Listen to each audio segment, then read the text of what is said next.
Chapter 13. My first kiss had been with Noah, at the kissing booth. He'd tasted of spearmint and cotton candy, and I'd been totally lost because I'd never kissed a guy before. And, sure, I'd gotten in a lot of practice since then, but Noah was still the only guy I'd ever kissed. Lee would taste like beer and marshmallows. I could smell it on his breath. He was that close. My eyes were shut tight, and I could feel my mouth twisted into a thin line. I'd been so sure he was going to kiss me, but he didn't. I peeled my eyes back open, and he was still right in front of me, his face scrunched up just like mine. Nope, too weird. Everyone around us shouted again, "Go on, just one kiss, do it." Your face looks strange this close. So does yours. You have a booger, by the way, I told him. You have a pimple under your nose. Far from kissing me, he reached up as if to squeeze the pimple for me. I know he was joking around, but I still shrieked and twisted away, accidentally head-butting him in the process. "Ow!" he exclaimed, pulling away. "Shelley! That was so your fault." He tackled me, pinning me down in the sand. He sat on my legs and pinned my arms over my head. "Get off! You were getting sand in my hair!" I thrashed around, trying to break free. "You were too heavy." Payback. "Lee! Elle!" he mimicked in a falsetto voice that sounded nothing like me. I frowned but stopped wiggling, since I was getting nowhere, and Lee bent down so his mouth was right beside my ear. Was it just me, or would that have been totally weird? I let out a breath of laughter. "Definitely not just you," I whispered back, smiling. He chuckled a little, sounding as relieved as I felt. And never mind it being totally bizarre. It would have been totally screwed up of me to kiss my boyfriend's brother. "Lee?" "What?" "You were kind of crushing me." "So long as you were not suddenly crushing on me, Elle, it's all good." He winked, jumping up and giving me a hand. "You want to head off?" I was glad he suggested it and nodded. The party had been good, but the fun was definitely over now. I was done with Truth or Dare. "We are gonna shoot off," Lee announced. "I mean, you know, after that hot and heavy makeout session, we just can't keep our hands off each other. Gotta go find a room, you know." I snorted, and a few people got up to hug us goodbye, telling us to come again next time. Lee and I waved to the others and made our way back down the beach. I looped my arm through his, resting my head on his shoulder. Thinking Lee had been about to kiss me had been weird beyond belief, but in a way, I was glad we'd been given the stupid dare. It was as though now I knew for certain that there could never ever be anything romantic between us. And I liked that. I really, honestly did. I wanted things to always be the same with us, however many ups and downs and arguments we had. We'd made it through the hardest 17 years of our lives, and anyone who said we'd stop being friends later in life would always wonder what if didn't know anything about us. The next evening was our last, so our final dinner was made up of leftovers, meaning mostly salad and ice cream. The three of us put the house back in order, cleaning up before going to pack our things. I'd always had trouble packing for the beach house. Always. And I had to admit, I hated repacking the night before we left the beach house just as much.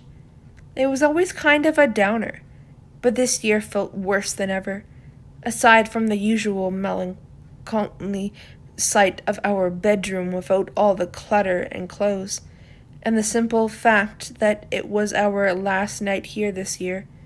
It just felt so lonely, especially with Noah and his dad already gone.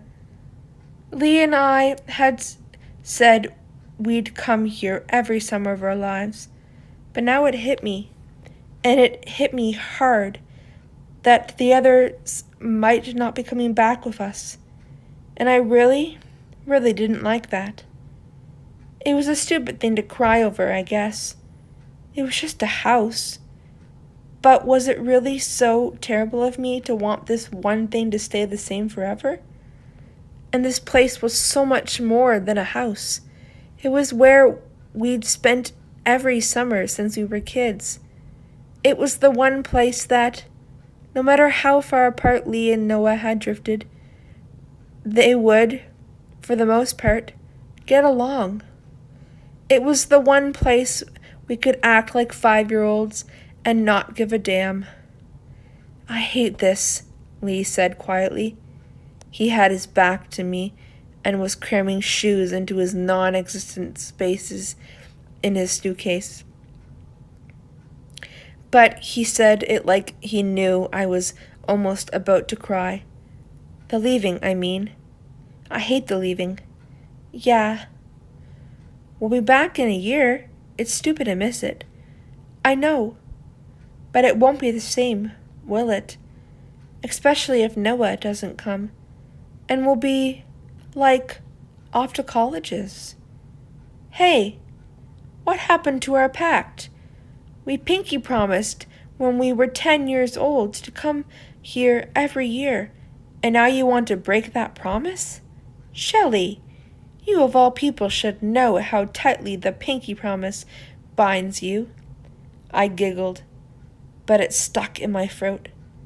You know what I mean. Kinda. Then he sighed. It sucks, huh? Definitely. After a few minutes passed, Lee's arms curled round me, and he hugged me from behind.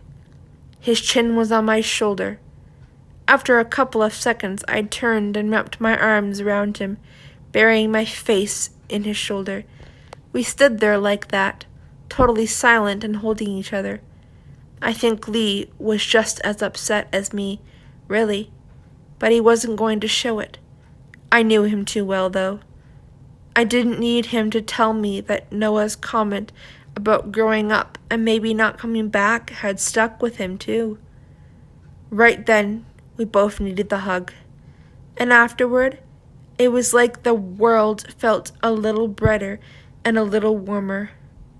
I didn't feel quite so sad about the fact that this year could be the last we were all here for summer at the beach house together. Because yeah, things changed. And yeah, we still had a lot of growing up to do. But right then, everything I was worried about, from what would happen with me and Noah to the stuff deeper down, like college, like the future, just didn't really matter anymore. I'd have to deal with those things at some point. But not right now. Not while we still had the beach house. Where are we going? Lee asked as I started tugging him wordlessly out of the bedroom. I didn't answer him. Shelley? Lee asked again. Just wait, I said, a grin spreading so wide over my face I probably looked like I was doing an impression of the Cheshire Cat. I kicked off my flip-flops and Lee followed my lead. He was in old sweatpants and a t-shirt, and I was in some thin shorts and a tank top. Ready? I asked.